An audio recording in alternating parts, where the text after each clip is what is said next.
Hey everybody, welcome to Leading Thriving Cities. This is our show where we shine a spotlight on leadership in public service, and we have deep conversations about sustainability and how we build a thriving future for our cities. My name is Chad Wright. I'm the founder of Forward Partners, and today we have a special episode. Today we're joined by Seth Winterhalter of HaltingWinter. Seth is focused on leadership development in public service, and he and I have a conversation about this idea of 3 things we really wish every city manager could embrace in their leadership. I know you are going to love this conversation because we're both giant leadership nerds and we get to really nerd out. Thank you so much for joining us today on Leading Thriving Cities.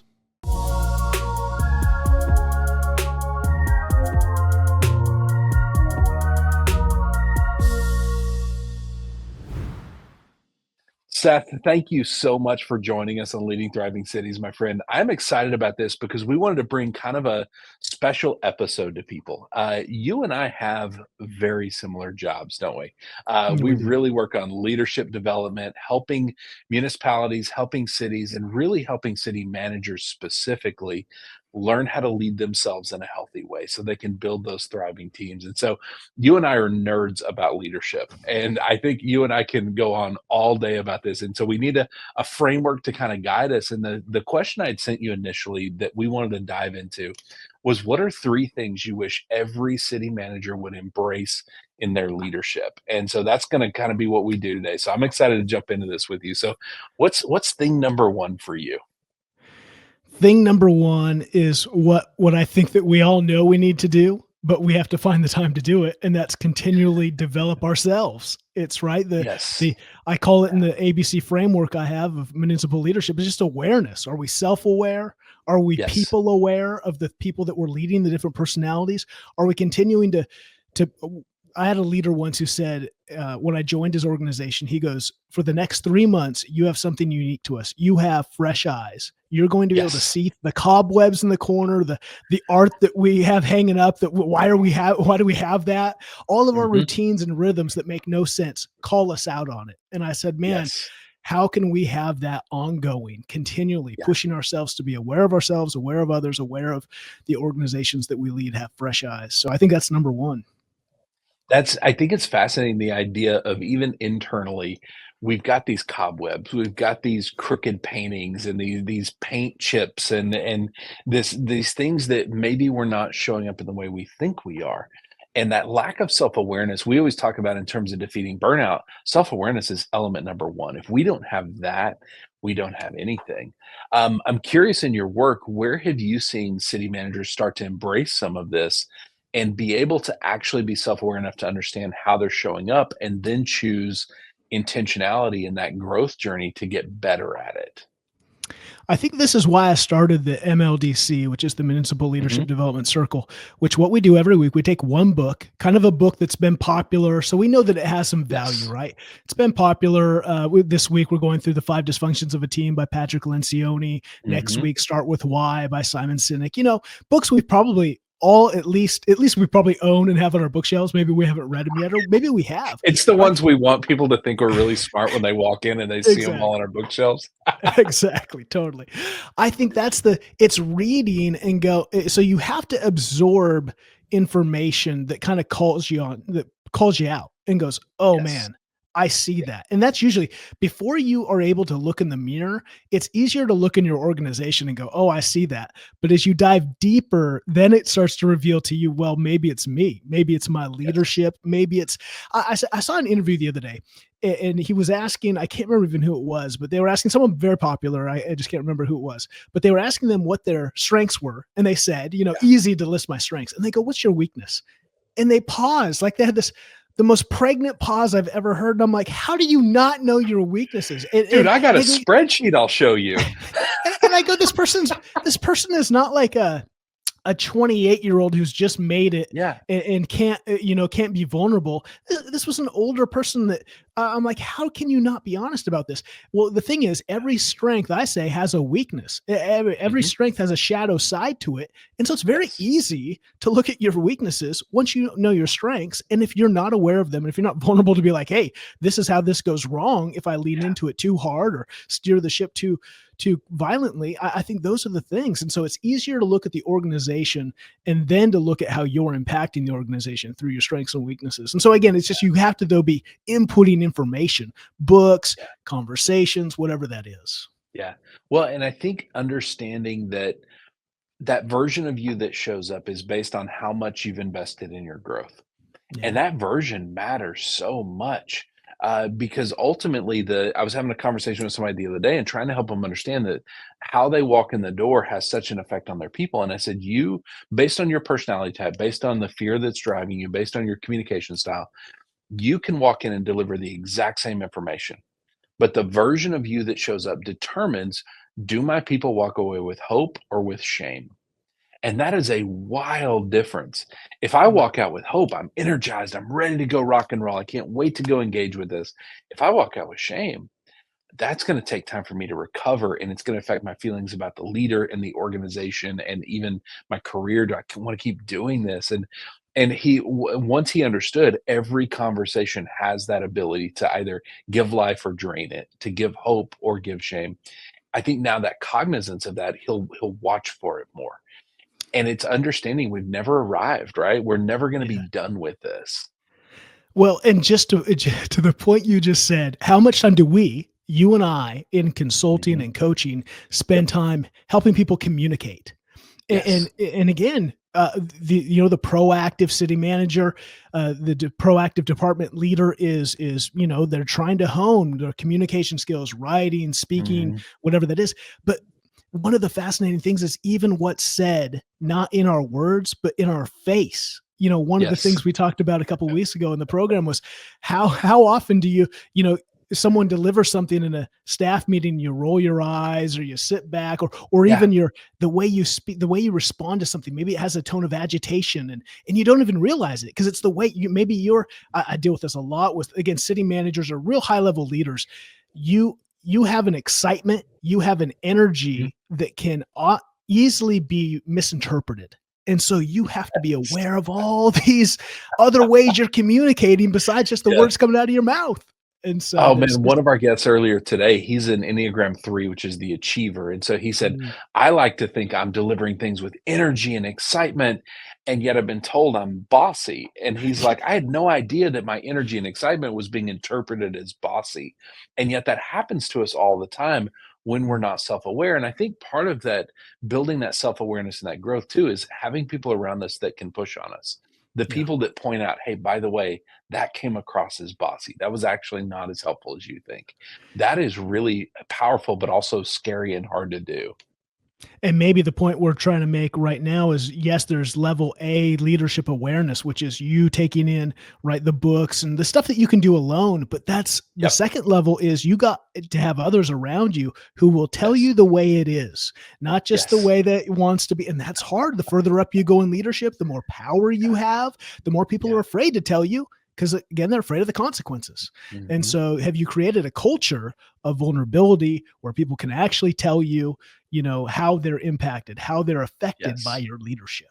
Important to Yeah, have. it's interesting because we say, well, I tell my team all the time they're free to challenge me, and I encounter that where a leader will say that, and then I go talk to their team. They're like, I'm terrified to challenge them, and I ask why, and they're like, well, I did that 5 times, and 4 times it went great, but the one time they yelled at me, and Mm, it's like, oh, okay, that's all it takes is one bad interaction for people to suddenly become afraid because they don't. I think everything leadership comes back to marriage and parenting, and in a parenting perspective, you don't want mom or dad yelling at you. It mm, doesn't make you feel good, and when somebody in leadership above us does that, it pretty much feels the same. And I yeah. think understanding that and understanding we are all people just trying to survive and just trying to be loved and to know that we love and people love us. When we understand that deeply, it changes, I think, how we communicate because now it is we can't have those stray moments even of I'm just letting all my sharp edges come out and seep through, and that becomes really, really challenging, but without that growth path.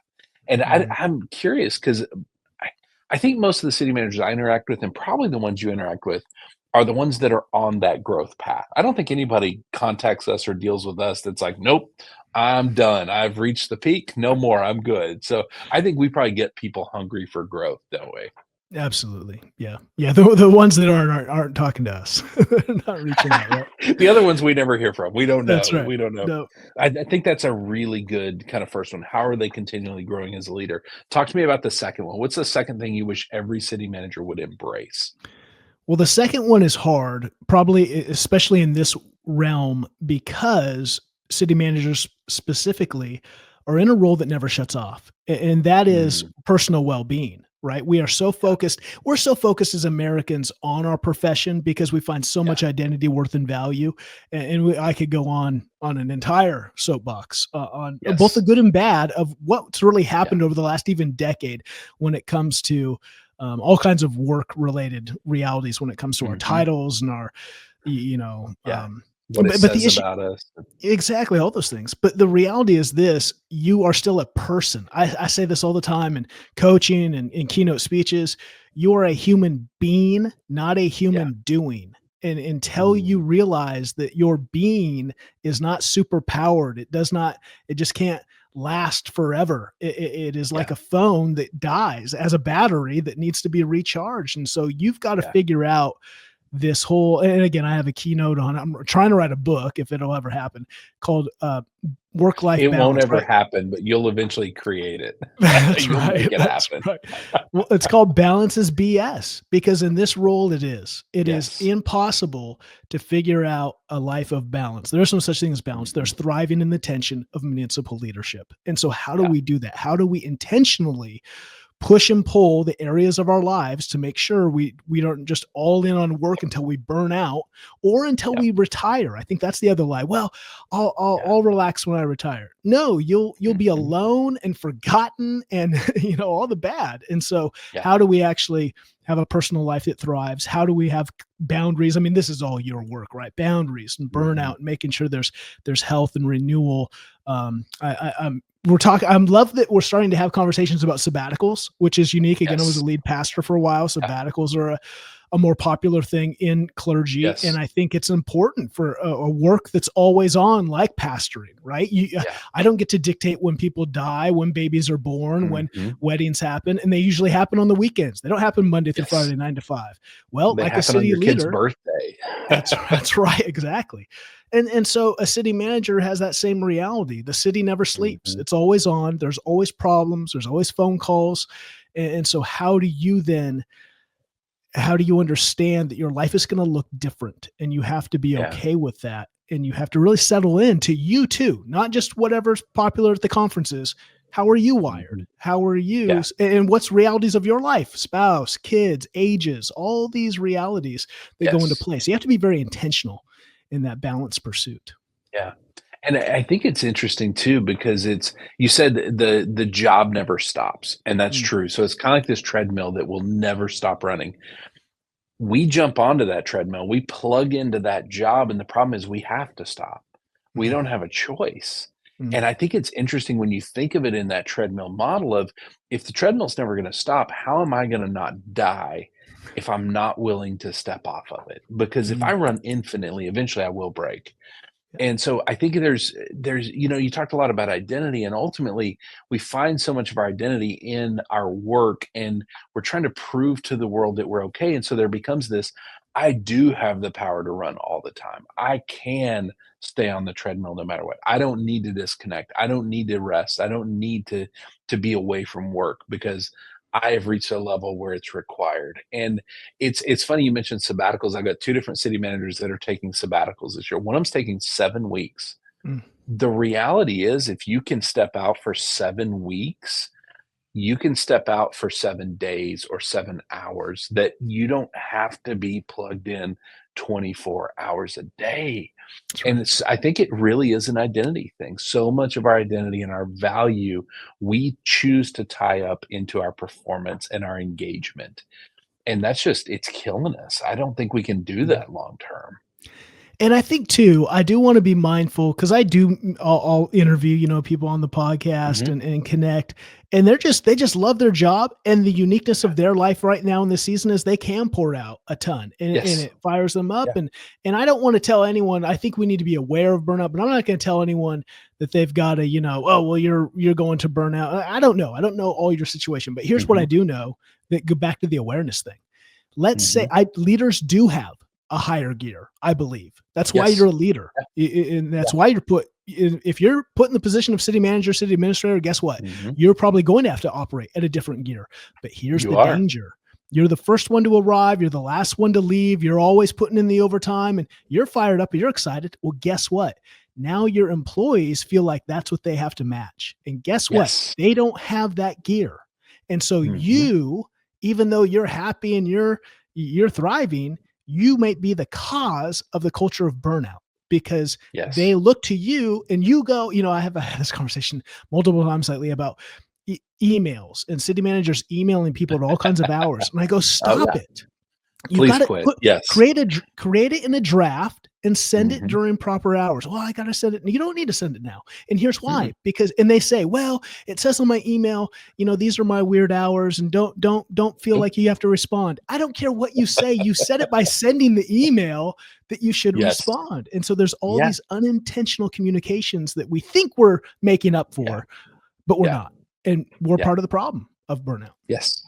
We are. We set the course ultimately. And if we set the course for burnout, that is where our people are going to follow us. Yeah. And it is because I think our universe is created with leadership as the structure. Mm. Whatever the leader does, wherever they go, people are going to follow. And we have to be so cognizant of that because you're right. It's funny. I'm thinking as you're saying this, talking about that extra gear, I think I do have that extra gear in a lot of ways, and in my previous business, I relied on that extra gear. I Mm. leaned on it hard, and everybody chasing me and following me, they didn't have it, and I burned them out left and right, and we created so many problems. And now I have the extra gear, and I do lean on it, but I'm very intentional and careful about then backing off Mm. about, hey, we are going to go right now for this season. We're going extra gear. We're in the middle of an extra gear season right now. Mm. And tomorrow is kind of the break in that season because I have a full day retreat tomorrow, doing this all day today. And we've had a crazy few months. But then I have 2 weeks to basically just write the book and relax a little bit and be away. And so that's going to be amazing. So we're very careful about, yeah, we're going to lean into the extra gear, but then we're going to recover. And Mm. that expansion and contraction, I heard a thing the other day. It said that when you're resting, it's this breathing out, Mm. breathing in and breathing out. It's this rhythm. And so if all we're ever doing when we're engaged is breathing out, we're going to die. We eventually have to breathe back in. And that's Mm. what the rest is. It's the expansion versus the contraction of just engagement, go, go, go, do. And so I think there is a lot we have to do to be able to say, I'm okay not being there. I'm okay not being engaged. And Yeah, I think then it gives our people the opportunity to step up and lead themselves and to do absolutely. some great things. Have you seen that where a leader who refuses to ever disengage really kind of robs their team of opportunity? Mm. And especially in a smaller city where city Mhm. managers, department heads wear multiple hats. They don't just sit Yes. in the office and think and go, almost, in the bigger cities, almost a political role. Big, Yeah. you have tons of staff. Well, here's the thing: when you live in that multiple hats reality and you do, you're never going to grow. You're never Yeah. going to shed some of that responsibility and allow the Mhm. organization to grow because then you Yeah. feel that leadership responsibility. Well, I got to do it. Yeah. Only I know how to do it well. So again, it's that self-awareness playing in professionally and personally. Because Yeah. again, we want our people to thrive personally. You have a happy life. Guess what? You're probably going to be a happier employee. But Yeah. if you don't have time, if your spouse is upset because you're always putting in overtime, guess what? You're going to bring that into work. Do you think you're going to offer the best? Do you think your team's going to offer Mhm. the best? No. So they are connected and we need to have them. I think, yeah, that awareness in both avenues. How do we have Mhm. professional thriving, but personal thriving? Oh, let me ask you this. What do you say to the city manager who's watching this right now? And they're like, great, two guys who are not actually city managers. Sounds wonderful, but I can't disconnect. That my situation is unique. I have no ability to disconnect. What do you say to that person? I think it starts if you have a hard time disconnecting. I would say just let's just talk about disconnecting professionally. I mean, we've talked about Hmm. this, The Power of Full Engagement, Deep Work, Cal Newport. So two Hmm. books that we've Yeah. recently looked at. Both of them call for hours of disconnected, where that deep Hmm. work moment where you shut everything off and you just focus. What are the things that I need to do to move this thing forward? So for a city manager, how are you Yeah. moving that city forward? And part of the thing that I find unique about it is they both say in that moment you should be okay feeling bored. Like, how many Mm, of us, like, oh no, I'm bored right now, so I'm going to bring out the phone and get on LinkedIn or look at my emails. Like, I yeah. think we create a culture where we're so busy. The reality is we have lots of fires that come our way, but what happens Hmm. when the fires aren't there? How many of us make our own fires to be busy? It's like an We addiction, do. right? I need We to do. feel We're busy, not so okay with quiet, no. right? And we aren't Yeah. as a society, but I think in Mhm. leadership specifically because we're wired to solve problems. And Yeah. so the problem is when there's no problems to solve, we'll create problems instead of pulling back and going, hey, maybe I could rest here so I have something in my tank for when a real problem comes. Yes. Or maybe I can just sit and look out my window and look at my city and be appreciative of my job and allow creativity to go, I've never thought of this before. And I think we're missing the next gear of leadership because we won't still ourselves, quiet ourselves, Mm. and not Yeah. only personally just refresh. I mean, how many times I felt this as a father, like my kids, oh, I need to be doing something with my kids or else it's not productive. Like, and when Yeah. I'm just sitting there in their presence, I'll get a little stir crazy. And it's like, Yeah. what are we doing? It's like, I got to be Yeah. better at this. I got to. Yes. It's something we all wrestle with, and it's funny too when we say quiet, we say stillness. That freaks a lot of people out, Mm, mm, and in some ways, it freaks us out, right? We're not yeah. always great at that. But really, what we're talking about is those modes where you disconnect from the work, where you are not constantly reaching for a phone to be able to say, okay, what emails came in? How can I show my value? What emergency can I jump into? Put my firefighter hat on and Mm, strap on the superhero cape and go save the day. When we just disconnect from that, and it doesn't have to be sitting, it doesn't have to be truly quiet. We always talk about the idea that rest is active, that mm, restoration is often very, very active. It's going to things that bring life back to you. Now, for me, it is quiet. I'm a weird introvert. So for me, it's a nice book and quiet and a little bit of scotch. And that is, boy, that is recovery extraordinaire right there. But ultimately, for a lot of people, it's going to concerts or it's going to the movies or it's going to friends' houses and having a big party or whatever it is. It's what brings life back to your soul. mm, That's what we're after when we say disconnection, because that's where your brain starts working on the solutions, the real solutions that we need. And mm, those don't often happen when we're engaged. And so I think when we talk about quiet, we do need to get better at that because I think you and I both know there's a lot to be found in quiet, in that reflection that happens when there's not noise, but also that disconnection is not all just sitting quietly meditating. Sometimes it is going and playing baseball or going for a walk in the park. And so I think helping people understand that as well.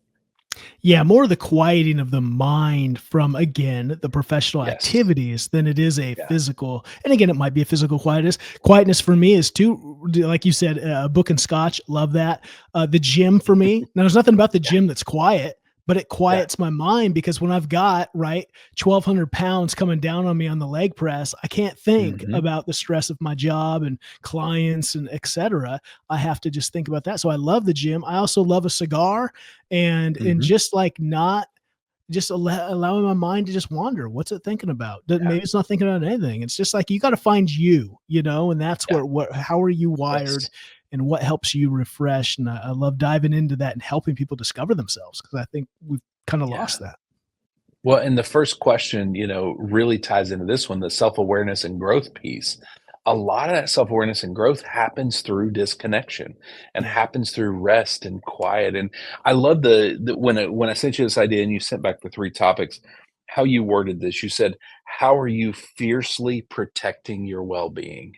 And Mhm. I love that idea of this is worth fiercely protecting. And I gave a talk to a group the other day of public servants, and I said, "You guys need to understand." And we were doing it at a church. That's who was hosting it, was the church, but it was for this city. And I said, "Your work is sacred. We are in a place that is all about sacred activity. And there is nothing more sacred about what a pastor or a missionary does than what you do. It is equally sacred, which means that the time you invest in yourself is also sacred, that it Mhm. is genuinely important and sacred for you to take that time to invest in you, because as a leader you have so much to do, and the impact you have is huge. But I love this idea of fiercely protecting our well-being, that this is a fight, because everything is going to try to intrude, everything is going to try to stop our well-being, and ultimately because it doesn't care about us, the challenges don't care about us, the circumstances don't care about us, we have to fiercely protect it. Where are you seeing some city managers that are able to set down really solid boundaries and honor those? They are good about not letting others encroach in them. They don't tear the boundary down themselves.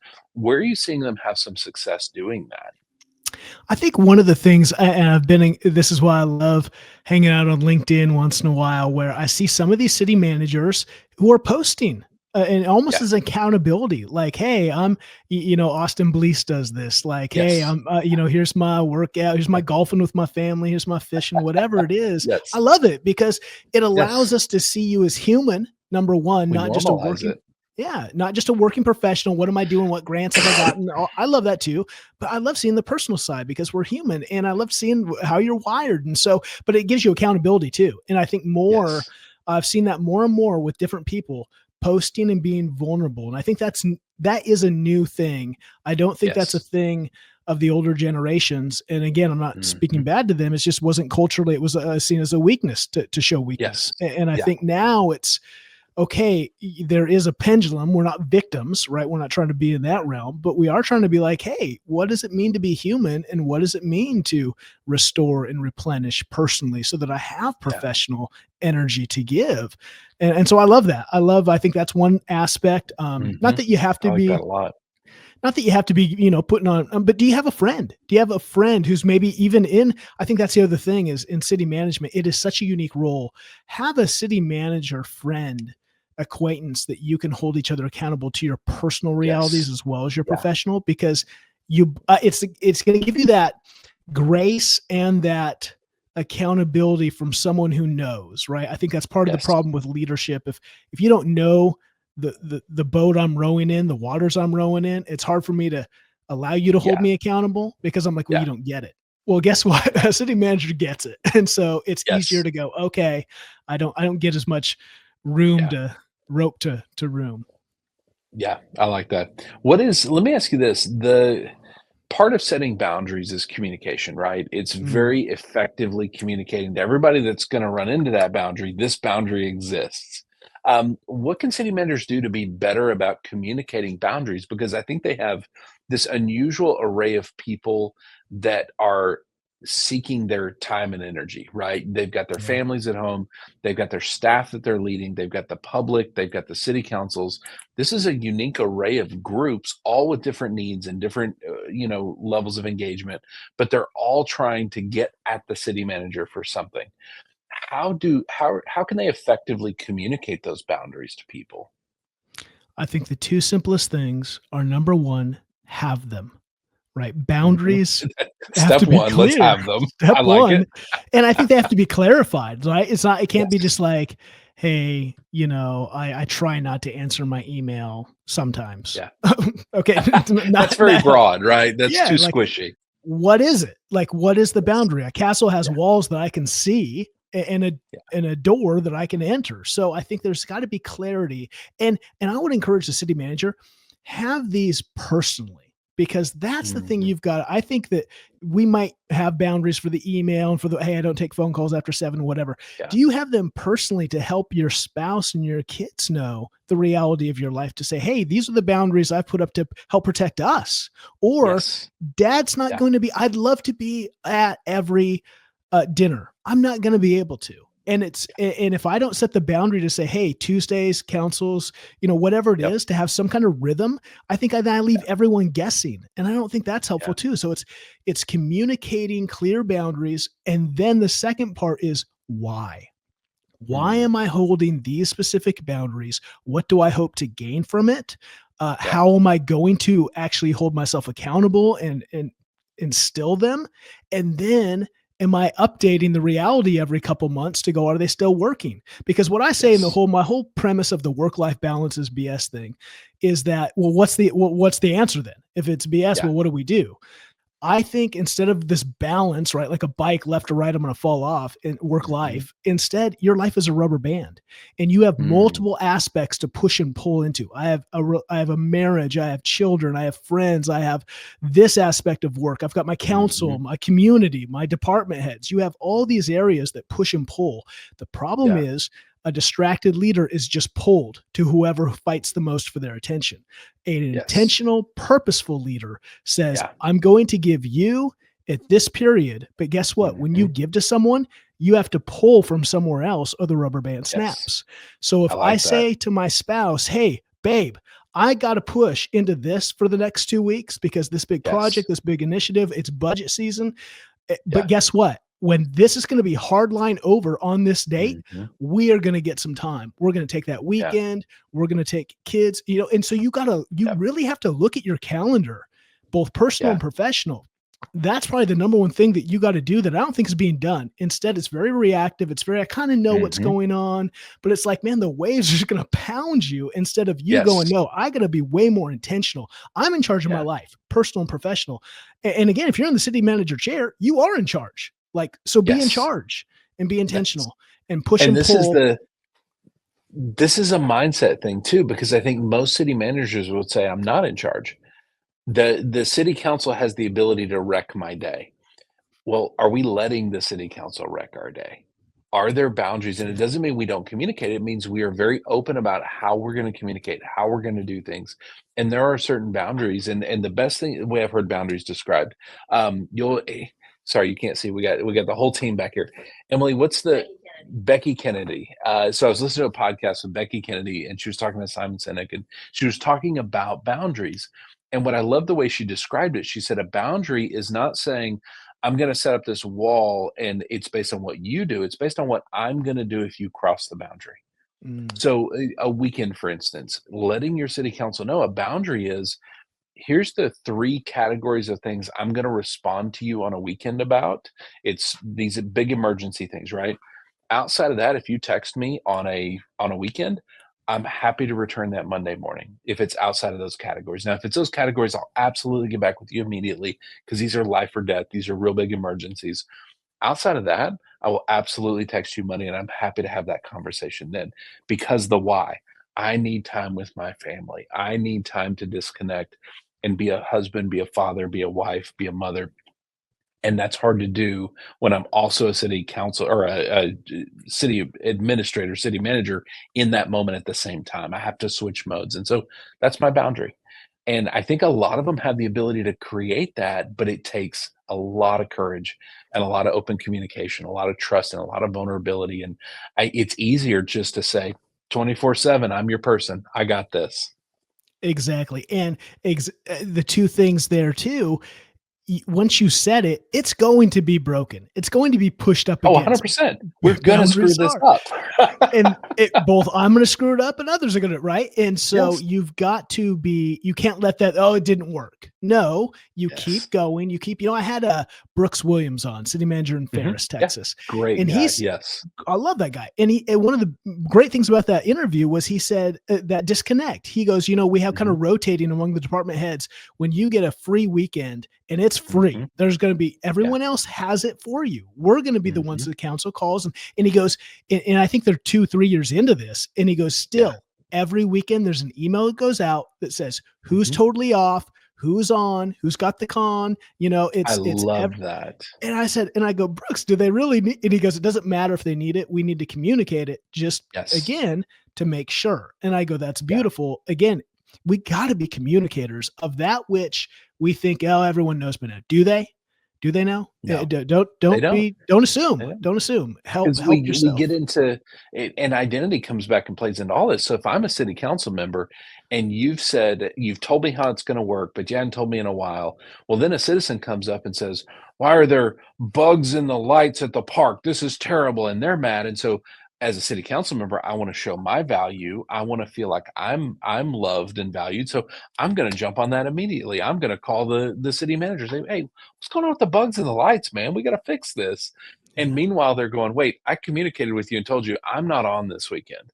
And so ultimately, if we're not constantly communicating that fear that we are not enough, it violates all these boundaries all the time, and we don't even intend for it to. So Mm, you're right, it has to be communicated all the time. I love that they're doing that. That is mm, such a and it's this boundaries are ultimately systems or frameworks, right? that's right. And you have to have things to support that system. And I think that communication, that's what supports it. So I think that's every city should absolutely do that. Here's who's on this weekend for emergencies. Here's who's not.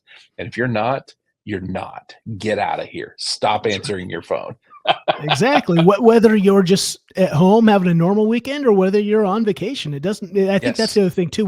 Well, I have to be really out to be out. It's like, why set No. yourself up for that? Like Yes. again, have better rhythms. That's the whole Yeah. second keynote. I have the strategic pause. We mentioned Mhm. sabbaticals, Yeah. but if you're not practicing healthy time away inside your week, inside a month, a sabbatical ain't Mhm. gonna rescue you. No. That's my We story. talk about that all the time.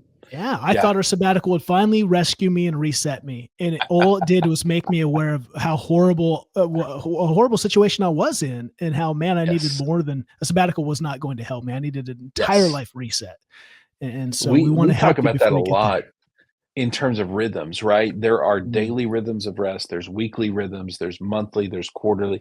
There's all these different rhythms of rest, and we don't honor any of these, and we mm, just expect that week-long vacation to fix everything. And I always tell people, "Guys, this is like for an entire year, I eat nothing but pizza and I drink nothing but scotch, and then for a week, I'm gonna eat salad, and I get really pissed off I'm not skinny." that's right. Of course you're not gonna be skinny. You have terrible rhythms and you make terrible choices, except for this 1 week a year. And Well, so ultimately, we've gotta get better at that. even the 1 week a year, how many people come back from their vacation going, "I need a vacation from my vacation." And it's like, well, so Oh, we can't even man. vacation well now. We're right. So it gets that busyness. I got to be busy. Yes. I got to, I have so yeah. this theory, and I don't know that anybody would agree with me, but I think our weekends and our vacations and even our evenings, there should be a lot more downtime, a lot more Mm, quiet, which means, "Hey, kids, we're taking a vacation. We're not going to Disneyland and running for 8 days. We're gonna go to the beach, and we're gonna sit, and we're gonna read books, and we're gonna relax." And our weekends don't have to be this constant run from sport to sport and then running errands and doing this. It can be a lot of just quiet at-home recovery, and now I think that for me, that's really good. I know for other people, that sounds painful, but ultimately, I think our rhythms or our pace of life should be slower in those times, whatever it looks like. And I yeah. think we struggle with that. You're right. Our society is built on just speed and more, more, more. Mm, yeah. Yeah. And so, again, you got to figure out you, and maybe you're recharged by a lot of go, go, go. Um, that if it actually does, the question is, does it? Is it really, And or that's the question. are you just so wired to that That's the chaos? I wish I could remember what it was, but I was listening to something about this the other day. They were talking about how we get so adapted to these terrible rhythms that we assume we're thriving in the middle of this. Yeah. And in fact, we're not. It's like people are like, "I'm a great multitasker." You are literally incapable of multitasking. You're just switching constantly, and you're focused here, then you're off that, you're on this, and you're being wildly inefficient by doing that, but Mm. you feel like you're doing something good. And I think the people that are like, "No, I am restored by being plugged in 24 hours a day." I'm like, "Okay, I mean, that's not what science tells us, but okay, good for you. I'm glad you're Superman." You're the anomaly. Yeah, I'm not gonna fight you on this, but That's have right. fun. Well, let's Uh, talk about the third piece here. So we're talking about the three things that we want every city manager to embrace. So what was the third one you identified? so it starts with awareness. It goes to this balance, well-being aspect of Mhm. life. And Yep. then once you have those, now it's it's others, it's culture. Now, Hmm. how am I impacting the world around me? I end every Hmm. podcast on the Halting Winter podcast with, now go lead with impact. Well, here's the Yeah. reality of that statement. Impact is actually not up to you. You will impact. The question Yeah. is it worthwhile impact or is it negative Yes. impact? And so I Yes. want people to be good. Again, just like we said, be intentional with your Hmm. life, be intentional with your impact. And you can only do that if you're a self-aware leader and a healthy leader who has energy in the tank to be able to thrive Yes. professionally. Yeah. And so, yeah, Yeah. how do we impact culture? How do we impact beyond ourselves, with ourselves, beyond ourselves? Yeah. Well, and building that culture where you can step out, where you've built a team that you have the ability to disconnect for a while and the whole thing doesn't collapse. And Mhm. again, I think we I don't know if it's subconscious, but we undermine ourselves by creating these things where we have to keep showing up and being the hero. And as a result, then we never get to actually step out. And I think of in my previous business when I built a really unhealthy one, I was a really good firefighter. Man, I could swoop in last minute, look like the hero, get some magic to happen at the last minute. And as a result, then what I didn't realize is I unintentionally built a business that required me to be the hero. It Yeah. was all like the whole system was built to create these chaos moments so that I could show up and fix it. And Mm, I didn't realize that. I never would have intentionally built that. And I mm, think the same is true of a lot of city managers and a lot of people in all types of leadership. We want so badly to be needed yeah. that we create that system that needs us to survive. And And ultimately, then that hurts others, doesn't it? oh, well, totally. And what it does is, yeah, it stifles the growth of Mhm. not only the organization but of people. And I think Yeah. really, I wonder if this is the issue. We are afraid of leadership development because we think, really falsely, that, well, if I develop others, what am I going to do? And it's Yes. like, Yeah. you don't understand that as the organization grows, there are new positions, there are new places for Yes. you to oversee. And like, Yeah. once I embrace this, this idea of, I want to develop as many people as possible. I live for people to take everything I do. I Yeah. want to figure out, how do I replicate that among you? Because two Yeah. things happen. Then I get to do whatever I want to do instead of what I have to do. Right. And so I Mhm. have freedom then. And guess what? In a healthy organization, just because you have others and you bring others up to do those things doesn't mean that you can never do them. Like, Yeah. I could train someone up to Yeah. do this, to coach. Well, that doesn't mean, oh, I guess I can't coach anymore, because no, I Mhm. can do whatever I want, especially if you're the leader. Like, do what your Yes. strengths are. There's always place for your Yeah. strengths to be maximized. But there's a fear that, I got to Yeah. be kind of like, I can't tell everyone the secrets, I can't develop, it's that, not just needed identity, it's needed because we're afraid of what growth actually looks like, that will be unnecessary. And that's just Yeah. not the truth of growth. Growth Well, means, is you there is go ahead. I'm sorry. no no, it just is you grow, you ascend, and Yes. there's more opportunities for you to continue leading. There'll just never And not be an opportunity for you to lead. ultimately, there's no cap. There is no Exactly. like, even if you're the city manager, Yeah. there is no cap to the amount of things that need to be done in the future that you are unable to get to because you're down here in the weeds dealing with this stuff. The amount of vision required and the Mhm. amount of innovation that's going to be required in the future, because we have so many challenges coming to public service that we've never Mm. dealt with before. There are going to be financial challenges, there are going to be people challenges, there are going to be challenges like we have never imagined. The innovation required and the vision required to fix those, it will not happen when we're spending our entire day in meetings. If we are in meetings from 8 a.m. to 5 p.m. and we're doing, and we never have any time for vision, we never have any time to sit and think and create new things, that stuff's never going to get solved. And yet we're so busy down here because this is where it's easy to find our value. It's really Mm. hard to find our value in. I'm working on this kind of fuzzy idea that is really going to pay off in a decade. It's Mm. hard to find value in that, but I'm going to go down here and find value in running a meeting that I should not be running. That happens a lot, doesn't it? Absolutely. Yeah. Not only running the meeting, just being at the meeting. Like, do you even need to Yes. be there? Right. But it comes back to what we talked about, deep work. Like, am I Yeah. okay Am I okay for someone to walk by my office and see me staring out the window? Or now do I Yeah. feel lazy? Do I feel like I'm sending the wrong message? It's all this stuff between our ears that is not healthy. That's all assumptions too. I'm just Yeah. amazed. Maybe that's the book I should write is stop believing the junk Yes. between your ears. It's the Yeah. negative assumptions. It's the distorted expectations that no one can live up to. Hmm. Because not only is it making you do things that are unhealthy for the organization, it's Yeah. making this appearance of something that's unhealthy that then others are like, I guess this It's is what the success looks like. Is guys, what are we doing? And so, Listen, yes, the way I talk about our brain is that it is a drug addicted liar. We yeah, have this dopamine addicted little liar between our ears that tells us anything it has to get more hits of dopamine. And mm, therefore it distorts reality for us. I was working with a group of city managers one time, and we were talking about how you rest, how you recharge, and one of the city managers kind of laughed, and he said, about 3 o'clock every day, I go in my office, shut my door, lay down on the couch, I take about a 20-minute nap, and everybody knows that's exactly what I'm doing is napping. And I said, "You know what's really funny about that? That is the best money that your taxpayers spend is on that 20-minute nap." He said, "Absolutely," because he gets up from that nap and he gets 3 hours of focus, solid work, like great thinking, energy from that 20-minute break. And so that is a really valuable time, but he's gotta get over are they gonna be, like, weird about the fact that I'm taking a nap in here on the clock? And how are other people gonna do that? Are they gonna take advantage of that? There's all these things, these hoops we jump through ultimately to mm. justify not doing a thing that's really good for us. And I think we lose the fact that when it's good for us, it's good for the city. I don't think we make that connection.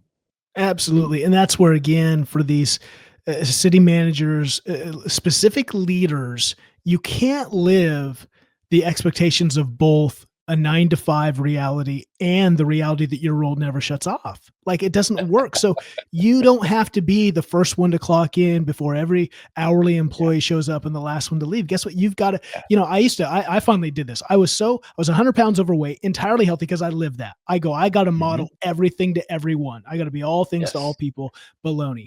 Well, guess what? I was 100 pounds overweight, went to Mhm. everything except, loved everything, loved everyone except myself, and almost died. Mhm. And it was Yeah. until I said, I got to care for myself. You know what part of caring for myself is? I'm going to leave at 4 p.m. and go to the gym Mhm. and Yeah. work out and actually care about this body so it doesn't die when I'm 45. And I had incredible shame and guilt about that for Yes. many months until I was Yeah. just finally a habit. And I was just like, nah, it's what I do. It's part of my work. I saw it as Yeah. this is an aspect. This is Yes. not playtime. This isn't vacation time. This is an aspect of me, like you said, becoming healthy so that I Yeah. can actually pour out more. And you've Yes. really got to get into the health of your whole life and personal, professional is one unit leading into these Yes. areas of impact. And Yeah.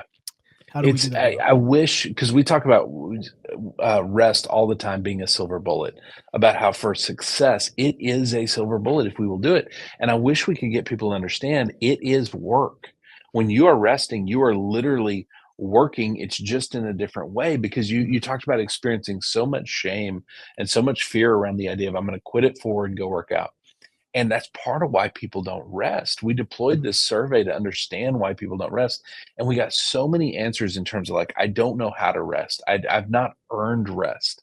This idea that we have to earn something that we are literally designed to need and will die without.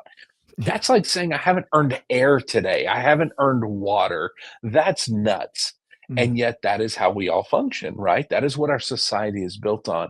And so I think so much of this work is helping people understand that reality that they are worthy. Again, if we go back to the idea that their work is sacred, they are sacred. They are worthy of their best investment of this, the way you phrase it there, the fierce protection of their well-being. I think that's a huge part of it. And designing these cultures that we can step out of and it's okay. It doesn't mean mm. we have less value when we step out and it doesn't collapse. I think it actually means we have more value. But I don't know Right. if a lot of people see it that way. No. Again, we're very tied into doing. And like you Yeah. say, I need to do so that I can earn respect or time off or whatever that Yes. is, and it's just Yeah. radically backwards. If Yeah. you would respect yourself, you are worthy because you are a human who has, again, out of the infinite realities that you even exist. I mean, what a treasure, what a gift it is to just breathe today. And Yeah. now when I come from that, what a gift it is to be alive. How can I live with impact? How can I serve? How can Mhm. I pour out? Yes. How can I be a person and then who has a profession and gets to, and again, there's no better profession than municipal work. We get to impact the well-being of people. We get to make their Yeah. lives enjoyable. And again, we get to do a lot of the things that people take for granted: sewer, water, power. We only get Yeah. the complaints, not a lot of parades. But guess Yep. what? You are doing significant work. How can you, and you can't do that. And I think this is when I look at municipal work, I just see a lot of, like you say, it's not just burnout. It's because there's something before burnout. It's Mhm. dissatisfaction. We're Mhm. dissatisfied because burnout Yeah. actually, um, I can go a long way with passion and energy, Mhm. and to some unhealth if I'm not right, if I don't Yep. have Yep. my life dialed in the other aspects.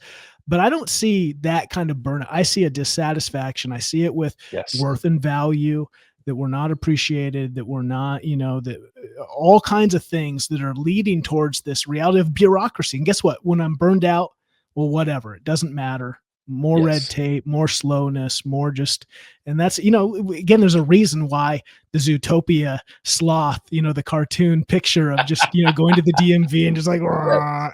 there's a reason Yeah. that's a stereotype. And the reason we all say, the DMV. Guess what? I've been to the DMV a couple times. I thought it was really great. Like the workers were Yeah. like energized and they try to keep Yeah. it fast. And I go, man, that was a really good experience. Well, guess what? That's a culture. I mean, something's Yeah. going on there that's Yep. intentional and purposeful.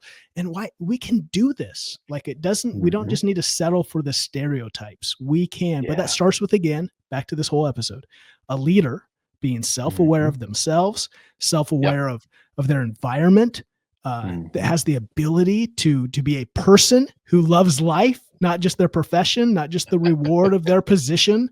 And Yeah. then you go out of that. Now I'm ready to have a culture, to communicate, to have purpose, to look at the way I'm communicating, not just in my words, but in my actions and in my Mhm. all the elements.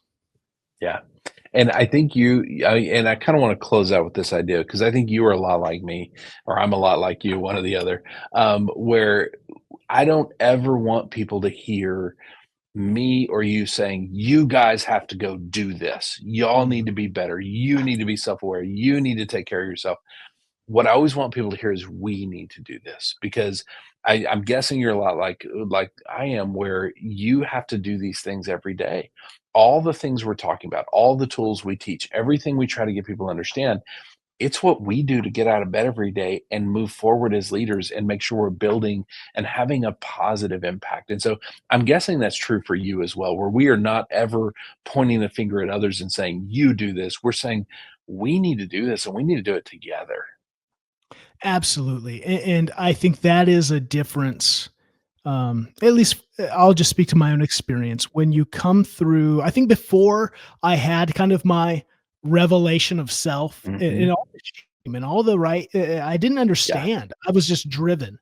And yeah, until you kind of have a wake up moment to go, oh, this is not just unhealthy. This is yeah, not the impact I want. Then all of a sudden you go, oh yeah, I just, that's why I love coaching, consulting, because I do care. I'm not interested. Like yes, I could go have a speaking. I'm a decent enough yeah, speaker. I could go have a speaking platform.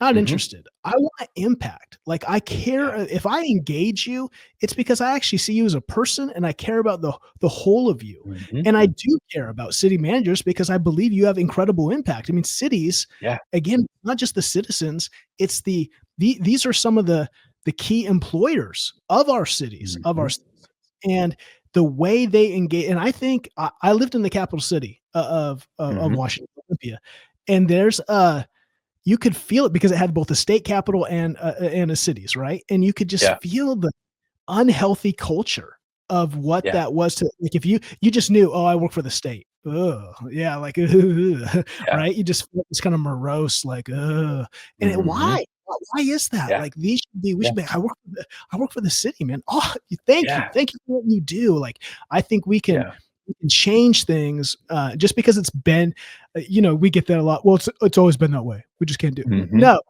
like, no, no, no. Like, let's do it, but let's do it together. I think that's the beauty of what we're trying to do Yeah. is I'm not here to shame you. I hate shame. I don't think shame is powerful at all. It might motivate in the moment, but it has zero lasting impact for good. Yes. I'm not here to Yeah. shame you. I'm here to help bring that mirror up and go, do you see what I see? I don't know. Maybe I'm wrong in this too. Like, Yeah. I don't know you. Only you know you. I just want to help so that Yeah. you can be better. We can all be Hmm. better. That's the whole Yeah. of life, is evolving to be better than we were before. Hmm. How are you Yeah. becoming better? Because if you have a desire, back to the very initial thing, do I have a desire to develop myself? If you continue in that Hmm. framework professionally, personally, I think you're going to Yeah. have better impact. And that's all we Yeah. want. Let's have better impact. Let's have better Absolutely. cities. That's it. Seth, man, this has been such a good conversation. I knew it would be. I've been excited about this all week. Thank you for doing this. I would recommend everybody, it's the Halting Winter podcast, right? Yeah. Yeah. I would recommend Halting everybody Winter listen to podcast. this. Yeah. You're gonna love it because he interviews, actually some of the same people we do. We just kinda take a different angle on it. He's had some amazing guests on there talking about leadership in public service, and so everybody that if you like leading thriving cities, you're gonna love the Halting Winter podcast, and so do a search for that. He's doing some great things all over the country for leaders, and so, I just wanna say thank you for doing this. Where do people find your website? Yeah, it's, haltingwinter.com, I think. Okay. Is that right? Yeah, I get confused because I say it so often, right? Because my last name is Winterhalter, got teased Uh-huh, yeah. mercilessly as a kid, "Oh, you're gonna halt the winter," and I'm like, "Well, that's exactly what I'm doing. I'm just halting the Yeah, winter." like, I'm So just gonna halting own it. I got That's this. right, yeah, exactly, halting and so haltingwinter.com, go there, check it out, Love and it. yeah, just and hit us up on LinkedIn, start using I think that's Yes. where how do we redeem these social media places? Let's Yeah. use them for connection, for inspiration, Mhm. for health, for accountability. I think that's cool. Like, let's be a little Yeah, vulnerable and share our lives. And so, yeah, I love whatever I it. can do to encourage and inspire. I love that, brother. Thank you so much. Thanks for the opportunity. It's been fun. It's always a good time, Chad. Thank you for joining us for Leading Thriving Cities. If you'd like to find out more about what we do at Forward Partners, you can find us at www.forwardpartners.net. We love partnering with cities to learn how to develop healthy leaders and thriving teams. We do that through a variety of means, from leadership coaching to online courses to facilitating retreats. If you ever need anything, please feel free to reach out. You can also find us online with all the different socials, Facebook, Instagram, LinkedIn. We are putting out content all the time, and you can find it at Forward Partner.